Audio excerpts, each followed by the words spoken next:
Si pria yang selalu dapat petunjuk dibawa oleh panitia ke suatu ruangan, dan seperti biasa, rekaman CCTV-nya dihapus oleh rekan lainnya, si panitia kotak.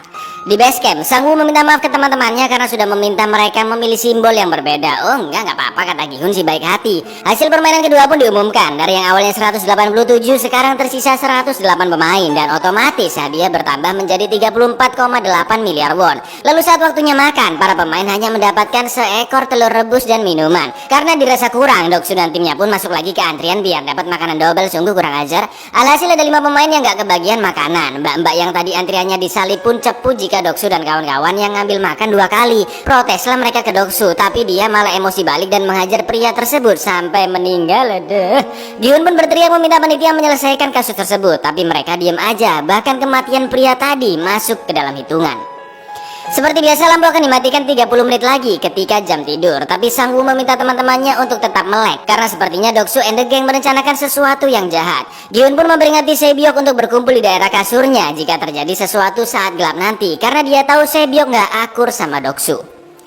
Di suatu ruangan rahasia, pemain yang berkomplotan dengan panitia tadi ternyata adalah seorang dokter yang diminta mengambil organ-organ dari mayat pemain. Sedangkan kedua panitia itu dan beberapa rekan yang lainnya adalah oknum yang melakukan transaksi jual beli organ tanpa sepengetahuan penyelenggara acara. Sebagai imbalannya, dokter mendapatkan petunjuk permainan berikutnya seperti apa. Dan ternyata sebelum permainan ketiga dimulai, nanti malam saat para pemain tidur akan ada bagian kecil tanda kutip dari permainan. Karena panitia memang sengaja memberikan sedikit makanan sebelumnya lur, agar terjadi berkelahian dan saling bunuh satu sama lain untuk menyingkirkan yang lemah. Maka dari itu oknum panitia menyarankan dokter untuk bergabung ke tim yang kuat agar bisa bertahan hidup. Mulailah nyari-nyari tim kuat. Yang ini enggak, ini jamet alay, yang ini nah ini aja, timnya Doksu yang dia pilih. Awalnya dokter ditolak, tapi karena dia bilang mengetahui permainan ketiga, dibolehinlah gabung sama tim oleh Doksu. Dan dengan pecahan beling botol, Doksu mulai membunuh pemain lain dengan beringasnya.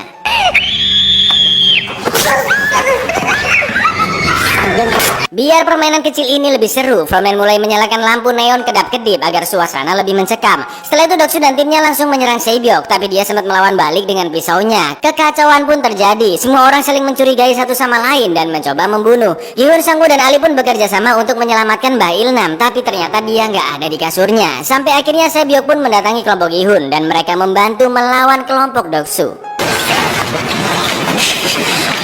얘도 우리 반이거든.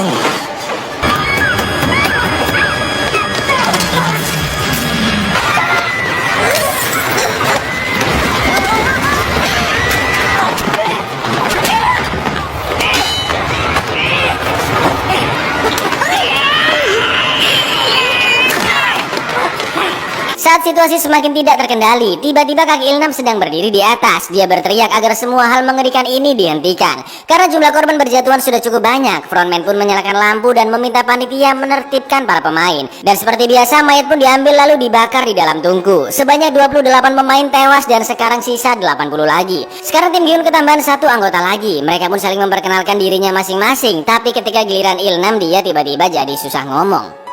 Doksu yang terkena tusukan di kakinya langsung dijahit sama si dokter. Setelah itu Doksu ngobrol-ngobrol dengan Miryong. Dipancing, dikode, aslulilah mereka di toilet. Saat waktunya panitia tidur, Junho cepat-cepat nyatat semua hal yang ada di sana dengan kode Morse biar nggak gampang ketahuan, ya kan? Keesokan paginya permainan ketiga pun akan dimulai dan mereka harus membentuk tim yang terdiri dari 10 orang. Doksu yang sudah tahu permainannya dari dokter meminta anggotanya mengumpulkan orang-orang bertubuh besar dan kuat. Sedangkan kelompok Gi-hun jelas nggak tahu seperti apa game ketiga nanti. Tapi Sang Woo yang sangat cerdas menyarankan membawa 5 orang pria karena dalam permainan secara umum pria lebih baik dibandingkan wanita. Seenggaknya ada peluang menang lebih besar, ya kan? Mulailah masing-masing dari mereka mencari satu orang pria ya lur.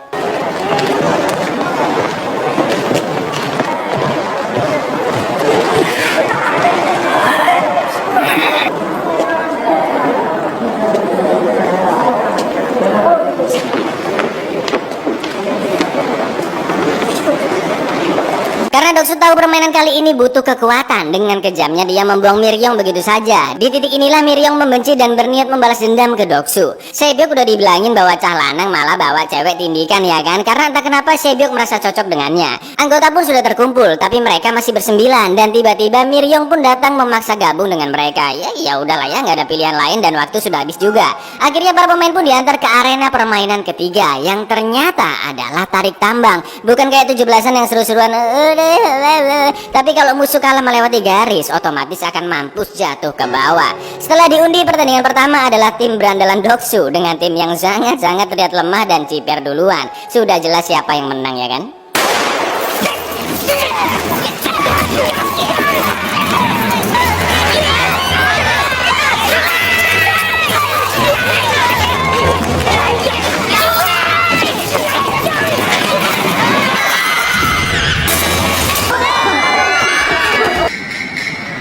탈락자는 245번.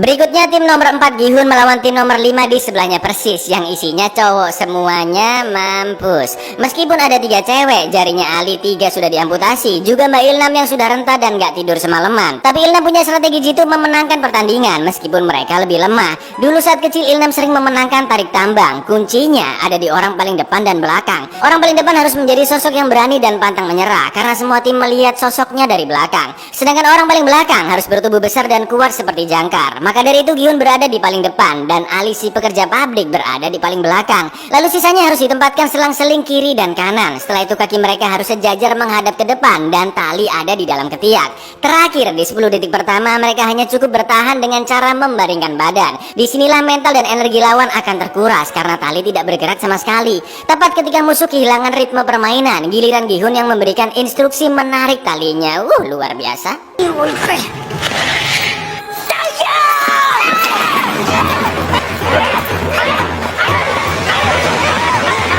Di akhir episode keempat, musuh berhasil menarik balik. Mereka semua mulai panik, tapi Sang Woo memiliki ide cemerlang, yaitu maju ke depan 3 langkah biar lawan terjatuh dulu. Setelah itu baru mereka tarik kembali. Dan yang terjadi, awas.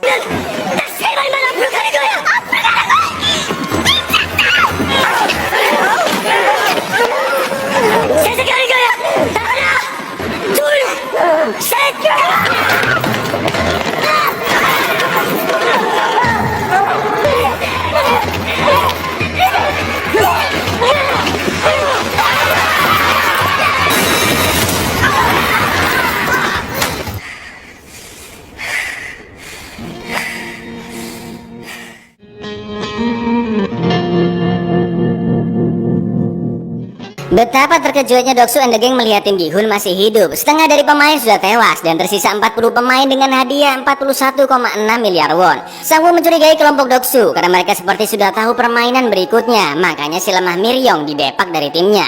30 menit lagi lampu akan dipadamkan dan mereka harus bersiap-siap jika ada penyerangan lagi nanti malam. Maka dari itu Gihun dan kawan-kawan membuat barikade di sekitar tempat tidurnya untuk berlindung diri. Doksu yang melihatnya pun langsung meremehkan.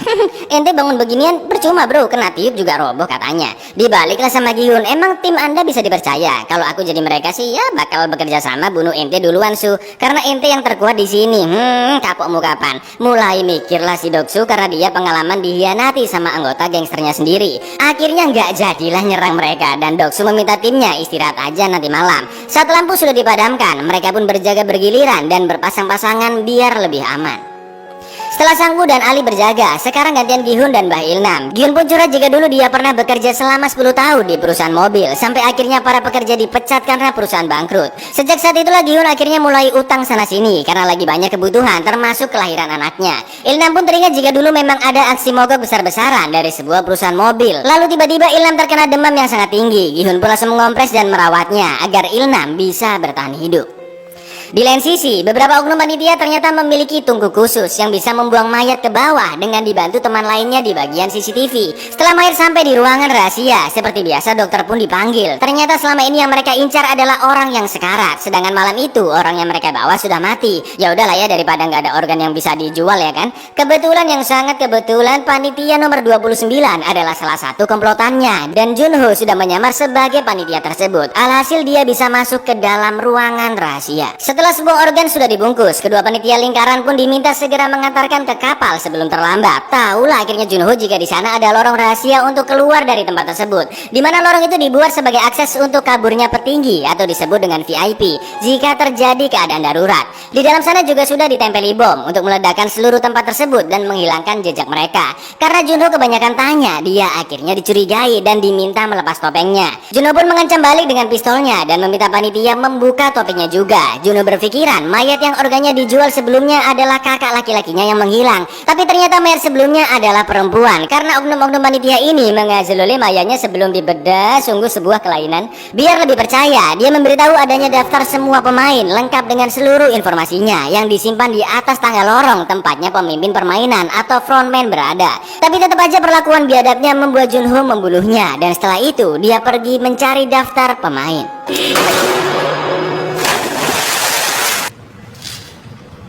Sedangkan di dalam ruangan rahasia terjadi pertikaian antara dokter dengan dua panitia segitiga karena mereka belum tahu permainan apa selanjutnya. Satu panitia pun langsung dibunuh olehnya, lalu dokter kabur dari sana. Tapi karena pintu sangat banyak seperti labirin, dokter malah masuk ke tempat permainan dan kekejar sama segitiga yang masih hidup. Si segitiga membuka topengnya untuk mengademkan hatinya dokter dan mendekatinya perlahan-lahan. Tapi itu hanyalah siasatnya saja untuk membunuh dokter dari belakang. Dan tiba-tiba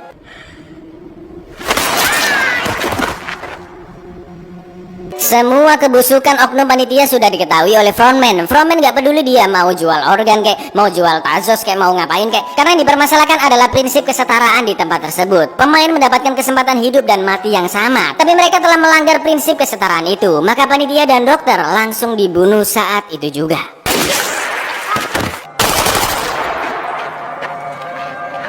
Junho pun langsung menaiki tangga, tapi pintu masuk ke dalamnya dikunci. Satu-satunya cara adalah menembaknya. Untungnya aja frontman lagi di ruangan rahasia. Frontman yakin ada satu oknum lagi di sekitar sana dan meminta panitia mencarinya. Tak lama kemudian alarm dinyalakan dan seluruh pemain diminta berkumpul sebelum mulai permainan. Sedangkan Junho masih mencari di mana daftar pemain berada. Ketemulah akhirnya gudang penyimpanan daftar nama dan informasi para pemain, yang ternyata permainan ini sudah dilakukan dari bertahun-tahun yang lalu. Di akhir episode kelima terlihat ada satu kotak hitam berpindah yang berisi daftar pemenang selama ini, dan ada nama Hwang In-ho sebagai pemenang Squid Game ke-28 di tahun 2015 dan ada nama Hwang In-ho sebagai pemenang Squid Game ke-28 di tahun 2015. Langsunglah dicari nama tersebut di berkas pemain tahun 2015.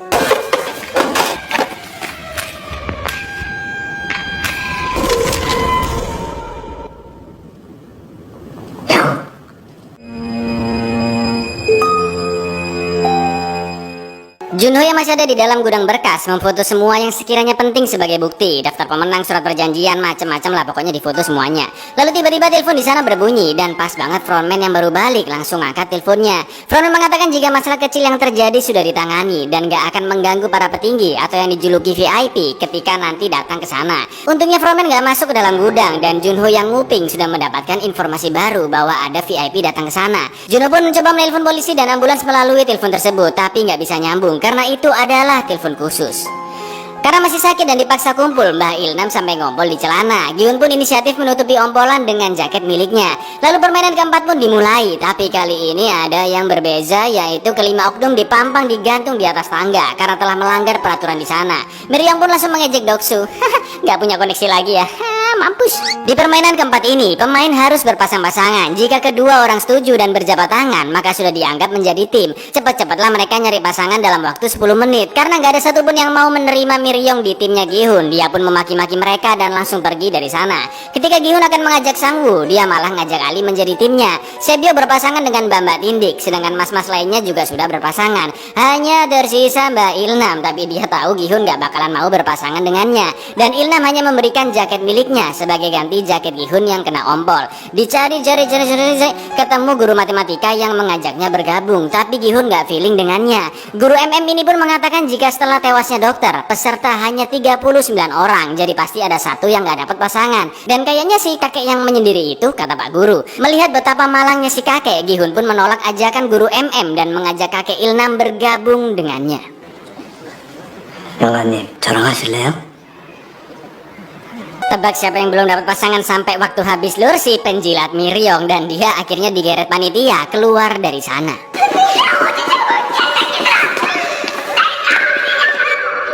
Arena permainan keempat dibuat sangat mirip seperti ganggang rumah di Korea. Semua tim pun diantar ke titiknya masing-masing dan diminta mengambil satu kantong.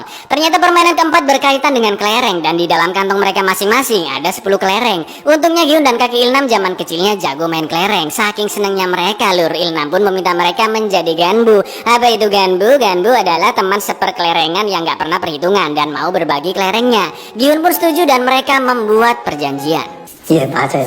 이렇게 영감님 아니 네가 이 동네 구슬 싹다 쓸어버렸어. Baru kelar bikin perjanjian, ternyata permainannya harus bersaing sama pasangannya sendiri dong. Kan baja ya lur. Siapapun yang berhasil dapat 10 kelereng milik pasangannya, dialah pemenangnya. Masalahnya ini semua orang ngiranya teman setim buat kerjasama.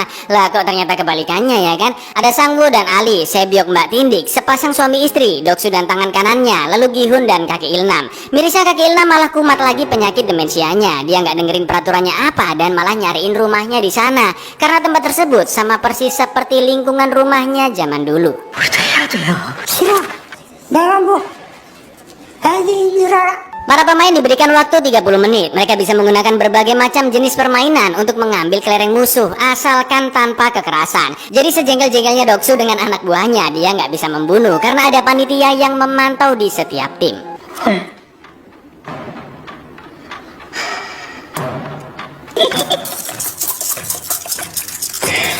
웃지마 이 새끼야. 폭력은 못 쓴대잖아 이 비응신 새끼야. Hampir semua tim main tebak ganjil genap. Jadi permainannya gini, misal nih si A berhasil nebak kelereng yang dipegang sama B, ganjil atau genap. Kalau tebakannya benar, si B harus ngasih kelerengnya sesuai berapa jumlah kelereng yang dipegang sama A. Begitu pula sebaliknya. Paham lur? Paham dong? Karena Doksu kalah terus di permainan tebak ganjil genap, dia minta jenis permainan yang lain dan panitia mengizinkan. Doksu pun memilih main lempar ke dalam lubang. Ini kalau zaman aku kecil namanya main lop-lopan lur. Komen-komen di bawah kalau di daerah inti namanya apa. Kancut, siapapun yang bisa memasukkan kelereng ke dalam lubang, maka dia bisa mengambil semua kelereng yang ada di tanah.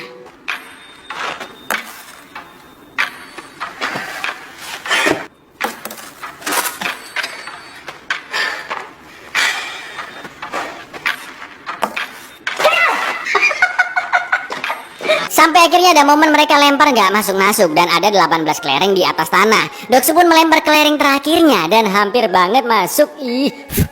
Lalu ketika si anak buah melempar kelereng terakhirnya,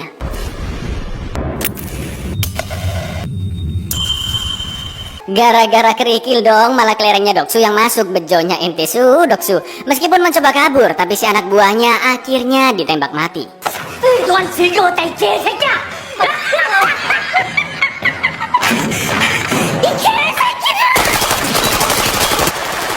Sebyok dan si Tindik memilih untuk menghabiskan waktu dengan ngobrol dan akan bermain di akhir-akhir waktu dengan sekali ronde saja. Sebyok pun menceritakan jika ayahnya telah meninggal ditembak tentara Korut, ibunya yang ketahuan kabur dibawa kembali ke Korea Utara, sedangkan adiknya berhasil kabur ke Korsel tapi sekarang ada di panti asuhan. Jika memenangkan permainan ini, Sebyok akan membeli rumah untuk dia dan adiknya, lalu membawa ibunya dari Korut masuk lagi ke Korsel, dan mereka akan pergi liburan bersama. Sekarang gantian si Tindik menceritakan kisah masa lalunya yang sumpah kelam abis lur. Ternyata ibunya meninggal ditusuk oleh ayahnya sendiri. Lalu si Tindik yang gak terima membalas menusuk ayahnya saat itu juga sampai tewas. Tujuan Tindik mengikuti permainan itu ya karena dia dapat kartu nama dan gak ada tempat lain yang ingin dituju. Keluarga juga udah gak punya.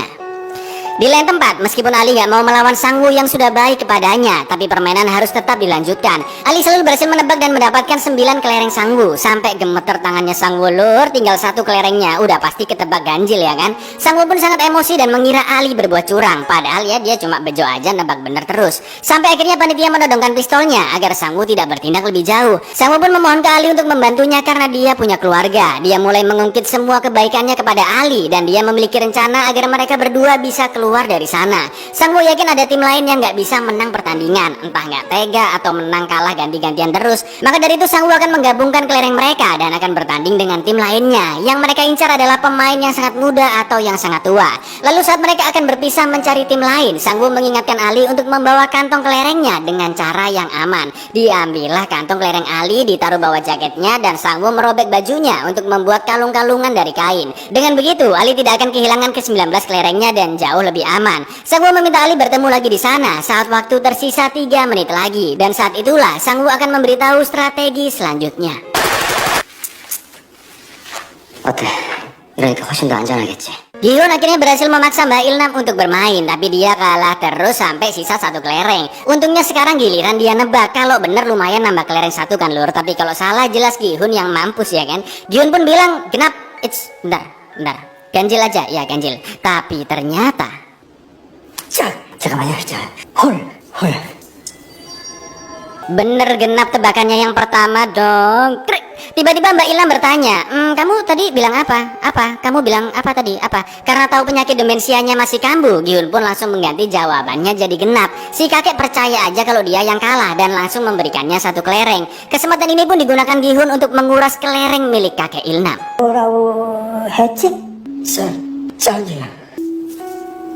Meskipun tebakannya Ilham benar, tapi Gi-hun mengatakan jika yang dia ucapkan adalah sebaliknya. Gi-hun hanya bisa menahan tangisnya karena dia terpaksa membohongi kakek demi bertahan hidup. Sampai akhirnya kelereng Ilham hanya tersisa 3 dan dia menggenggam semuanya. Gi-hun yang sempat melihatnya dengan mudah langsung menebak ganjil, tapi sebelum membuka tangannya, Ilham teringat ulang tahun anaknya di tanggal 24 nanti dan dia berjanji untuk memberikan kado ke anaknya tahun ini. Wah, makin gemeter bibirnya Gi-hun nahan nangis dan dia terpaksa mengambil 3 kelereng terakhir milik Ilham. Lalu saat Gi-hun sudah merasa menang, Ilham ternyata masih memiliki 1 kelereng terakhir di kantongnya. Terkejut lagi dan menghitung ulang jumlah kelerengnya. Ternyata benar masih 19 lur, kurang 1. Tiba-tiba kaki Ilham sudah pergi lagi, melanjutkan mencari rumahnya di sana, dan Gi-hun pun cepat-cepat mengejarnya. 여기 구슬이 하나 있었네.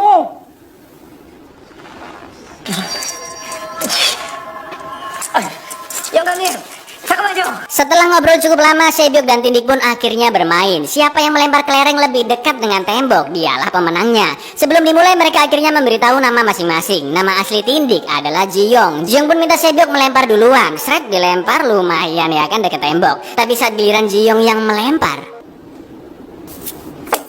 너 뭐 하는 거야? 내가 졌네. Ji-young sengaja kalah karena dia nggak punya tujuan hidup. Berbeda dengan Sebyok yang masih memiliki keluarga dan memiliki tujuan yang jelas. Ji-young pun berpesan agar Sebyok bisa memenangkan permainan dan berkumpul kembali dengan keluarga yang tidak pernah dimilikinya. 엄마도 만나고 동생도 찾고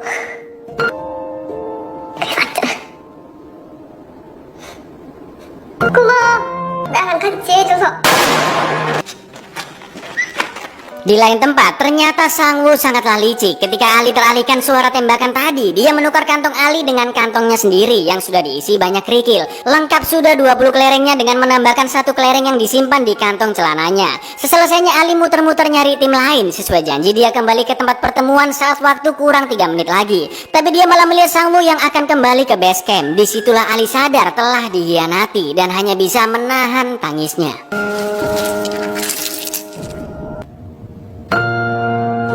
어때? 이러니까 훨씬 더 안전하겠지.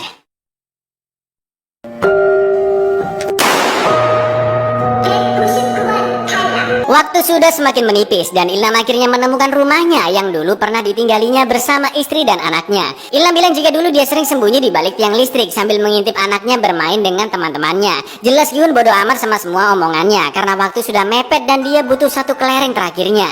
Tiba-tiba Ilham bilang, gimana kalau kita main 1 ronde lagi dengan mempertaruhkan semua kelereng milik kita? Ya nggak bisa gitu dong, kelerengku udah 19 mbak, itu kan nggak adil, kata Doksu. Dengan suara paraunya Ilham berkata, jadi menurutmu membodohiku dan mengambil semua semua kelerengku adalah sesuatu yang adil. Mampus, Kicep diam dan Gihun menyesali perbuatannya. Karena ternyata tadi Ilna masih dalam kondisi sadar. Saat Gihun bingung apa yang harus dilakukan, tiba-tiba Ilna memberikan kelereng terakhirnya secara cuma-cuma. Dengan beralasan bahwa mereka adalah ganbu atau sahabat yang gak pernah perhitungan dan akan berbagi segalanya. Ilna pun berterima kasih atas segalanya karena sosok Gihun membuat Ilna bisa bersenang-senang di sana. Di akhir episode ke-6, Ilna memeluk Gihun yang masih terus menangis dan mengatakan jika dia akan baik-baik saja. Sampai akhirnya waktu pun habis dan Gihun harus meninggalkan kakek Ilnam dengan perasaan yang sangat terpukul. 괜찮을 거야. 가락 걸고 깐부 맺은 거